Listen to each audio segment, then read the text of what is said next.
Loneliness after divorce is not a lack of love in your life. I know that's not what it feels like. I know it feels like absence, like there's a space where a person should be, but now there isn't.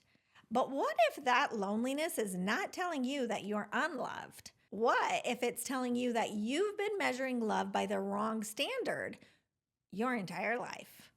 Paul writes to the Ephesians, "Do not be deceived by empty words." And that stopped me cold because I realized I had spent years being deceived, not by people who intended to deceive me, but by a definition of love that was never God's definition at all. And today I want to show you what his definition actually is and what becomes possible when you start living like it's true. I am Katie Ann, and this is Beyond Believing. Let me share the moment I realized I had started living this truth. It was a Friday evening, end of the week without my kids, which means the tail end of the week where I'm supposed to be the most productive. But my two youngest had decided they were sick and couldn't go to school that day. So I'd gotten an unexpected day with them, which was wonderful. But it also meant that everything on my list was still on my list. So at 5:00, I was sitting in a coffee shop with a matcha and a pile of work, and my Google Calendar sent me a reminder that it was time to stop for dinner and rest, which I promptly ignored. I happened to arrive to order at the same time as a man and a woman who were clearly on a first date. You know, that cautious, curious, trying to figure each other out kind of energy? Attracted to each other, but still deciding which version of themselves to show? I know you know what I'm talking about. I saw them, I recognized it, and that's when it hit me. That desire to have companionship that shows up when you're surrounded by people who are all with someone and you are not. Some of you know exactly which version of yourself would have responded to that feeling. The one who pulls out her phone and opens a conversation she knows she shouldn't. The one who calls the person who isn't right, but at least it isn't this. The one who decides the feeling itself is the problem and goes home and gets very, very busy. Now, I have been all of those versions at different times, but what was different about this particular Friday evening was that I sat with it. I didn't chase it and I didn't run from it. I just let it be there. And what came up in that stillness was something I had been slowly learning in the seasons I used to avoid. That the wanting wasn't telling me I was unloved. It was telling me I had been looking for love in every place except the one place it actually lives. I had been measuring love by a definition that was never God's definition. And I'd been doing it my entire life without knowing it. Now, Paul writes in Ephesians 5, and I want you to notice the order of what he says here. Because he opens up in verses 1 and 2 by saying, "Be imitators of God as beloved children, and walk in love as Christ loved us and gave himself up for us, a fragrant offering and sacrifice to God." He gives us the model. He shows us what love looks like in God's definition. And then, in the very next breath, he names the counterfeit.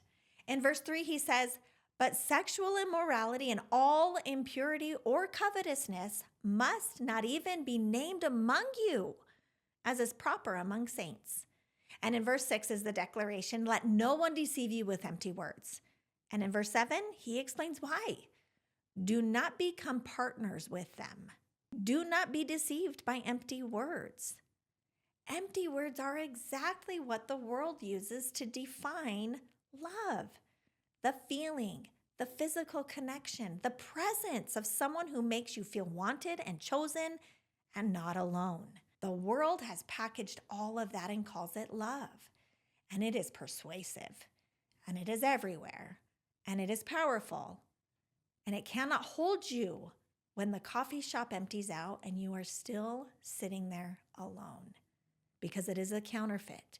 And most of us have been chasing it our entire lives, not because we are weak, but because no one showed us the real thing. So what is God's definition? 1 John 4 gives it to us. He says, "Beloved, let us love one another, for love is from God.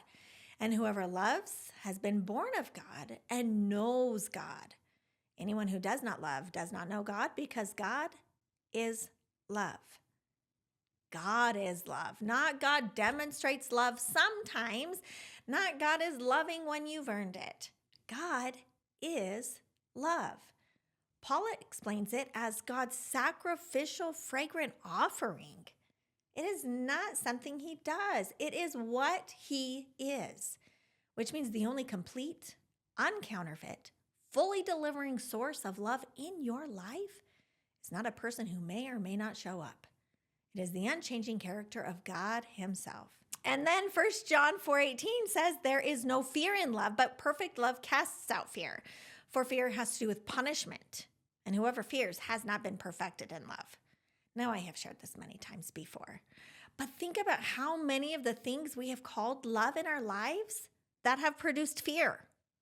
Fear of saying the wrong thing, fear of being too much, fear of being not enough, fear that if he saw all of you, he would leave, fear that you are not worth staying for. That is not love. That is the counterfeit wearing love's name. And in my coaching, I teach my clients what we default to as humans in relationships. It's an unspoken rule book others must follow in order for us to feel loved. It is filled with unspoken rules like, if you love me, you will show up in this specific way. You will say these specific things. I will feel a certain way in your presence. And when others fail to follow rules they never agreed to, we use it as evidence that we are not loved or lovable. The problem was never the people. The problem was that we are asking human beings to deliver something only God can give. And God's definition of love does not produce fear, it produces freedom. In John 16:32, Jesus is speaking to his disciples the night before his crucifixion. He knows they will scatter. He knows he will be left alone, humanly, in the hardest hours of his earthly life. And he says to them, behold, the hour is coming, indeed it has come, when you will be scattered, each to his own home, and will leave me alone. Yet I am not alone, for the Father is with me. Now I want you to hear this. I am not alone, for the Father is with me. This is not coping. This is not positive self-talk. This is a declaration rooted in the only thing that cannot be removed, the presence of God. Jesus walked into the cross from that place. He did not need the disciples to say, even though I'm sure he would have preferred that, but he knew something we need to know as well. He was already held. Now, what would your life look like if you actually believed that? Not just on Sunday morning, but in the coffee shop on a Friday evening, in the quiet after the kids go to bed or to their dads, in the place where the pull to have companionship arrives and you have always, until now, reached for the counterfeit. What would you stop reaching for? And what would you finally be able to receive? Here's what I know about the loneliness that comes after divorce. It is not a malfunction. It is not evidence that you are unloved. It is what happens when the distractions are removed and you are left alone with the question you have been avoiding. Where is my love actually coming from? For most of us, the honest answer is from whoever will give it to me, from whoever shows up, whoever stays, and that is an exhausting place to build a life from because people are unreliable, not because they are bad, but because they are human. They cannot carry the weight of being your source, and neither could you carry that weight for them. God's love is the only love that was written specifically for you by the one who made you and who cannot be inconsistent. He does not have bad days that change what he says about you. He does not leave because you were too much. He does not withhold because you were not enough. His love is not a feeling that fluctuates. It is a fact that holds. And when you understand that, When you start receiving love from the unlimited source, something shifts. You stop needing the loneliness to end before you can feel loved. You stop loving from emptiness. You stop reaching from lack. You stop asking people to deliver what only God can give. And you start loving from fullness because you have actually received it. And from that fullness, you can give it to the people around you, your children, your community, whoever God places in your path. Not because you need them to fill you, because you are already filled and you cannot contain it. That is what was different about this Friday evening for me. The pull was real, the wanting was real, but I was not empty. And so I did not reach for a counterfeit. I just sat with a matcha and a pile of work and my God, who has always been there. 1 John 4:19 says, we love because he first loved us. Not we love because we finally got it right. Not we love because someone loved us back. Not we love because we healed enough to try again. We love because he first loved us. The source is not your relationship status. The source is not your healing. The source is God, and he has already given it fully and completely. You do not need to wait to be loved. You are already loved completely, without condition, by the only one whose love does not fluctuate, does not withdraw, and cannot be taken away from you by anyone. Romans 8:35 and 37 through 39 reminds us, who shall separate us from the love of Christ? Shall tribulation, distress, persecution, famine, nakedness, danger, or the sword? No. In all these things we are more than conquerors through him who loved us. For I am sure that neither death, nor life, nor angels, rulers, no things present, nor things to come, nor powers, nor height, nor depth, nor anything else in all creation will be able to separate us from the love of God in Jesus Christ our Lord. The loneliness was never evidence that love was missing.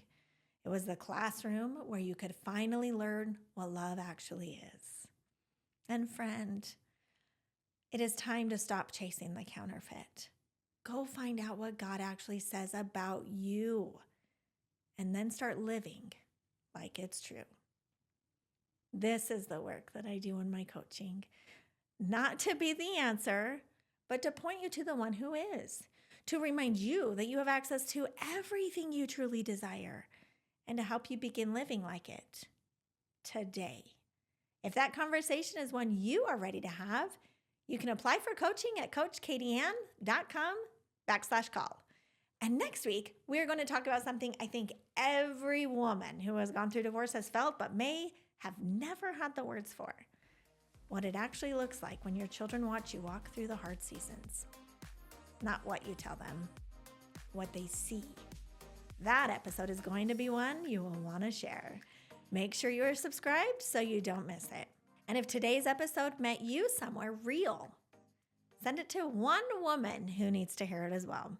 You never know whose quiet Sunday evening you might interrupt in the best possible way. I'll see you then.